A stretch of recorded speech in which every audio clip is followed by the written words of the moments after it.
जब भी जीवन में संकट आता है तो इंसान सबसे पहले यही सोचता है कि मेरे साथ ही क्यों। यह सवाल हर किसी के मन में उठता है। लेकिन अगर हम गहराई से सोचें तो पाते हैं कि संकट जीवन का स्वाभाविक हिस्सा है। जैसे दिन के बाद रात आती है और फिर रात के बाद दिन, उसी तरह सुख और दुख का चक्र भी चलता रहता है। श्री कृष्ण ने गीता में स्पष्ट कहा, सुख दुख अनित्य हैं, ये आते जाते रहते हैं, इन्हें सहन करना ही वीरता है। इसका अर्थ यह है कि संकट स्थायी नहीं है। अगर हम धैर्य रखते हैं तो यह समय भी निकल जाएगा। लेकिन अगर हम अधीर हो जाते हैं तो हम अपनी ताकत खो बैठते हैं और परिस्थिति को और भी कठिन बना लेते हैं।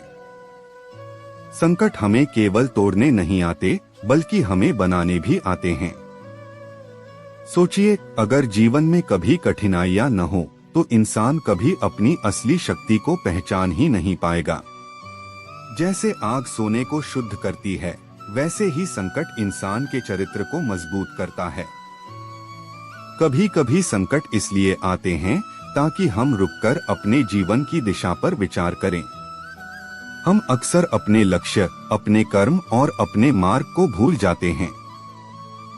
लेकिन जब मुश्किल समय आता है तो वह हमें झकझोरकर सोचने पर मजबूर करता है कि हम कहाँ खड़े हैं और हमें कहाँ जाना चाहिए। इस दृष्टि से देखें तो संकट एक शिक्षक है जो हमें जीवन का असली अर्थ समझाता है।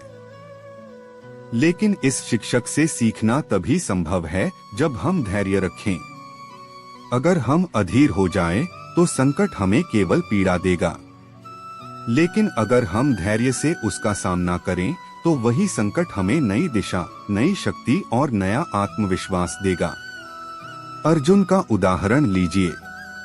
कुरुक्षेत्र के युद्ध में जब उन्होंने अपने ही रिश्तेदारों और गुरुओं को सामने देखा तो वे टूट गए। उन्हें लगा कि यह युद्ध तो केवल विनाश लाएगा। वे अपने धनुष बाण तक छोड़ने लगे। लेकिन श्री कृष्ण ने उन्हें रोका और धैर्य रखने को कहा। कृष्ण ने उन्हें समझाया कि यह केवल उनका व्यक्तिगत संकट नहीं है, बल्कि धर्म की रक्षा का अवसर है। यही बात हमारे जीवन पर भी लागू होती है। हर संकट में कोई न कोई छुपा संदेश होता है। अगर हम धैर्यपूर्वक उस संदेश को खोजें तो संकट भी वरदान बन जाता है। लेकिन अगर हम केवल रोते बिलखते रहें और धैर्य खो दें तो हम उस अवसर को खो बैठते हैं। धैर्य ही वह कुंजी है जो संकट के ताले को खोलती है। धैर्य हमें यह विश्वास दिलाता है कि चाहे समय कितना भी कठिन क्यों न हो, अंततः प्रकाश अंधकार पर विजय पाता है। यही विश्वास हमें मजबूती से खड़ा रखता है।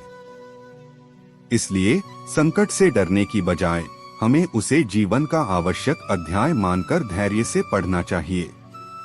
तभी हम उससे सीख पाएंगे और भी मजबूत बनकर आगे बढ़ पाएंगे।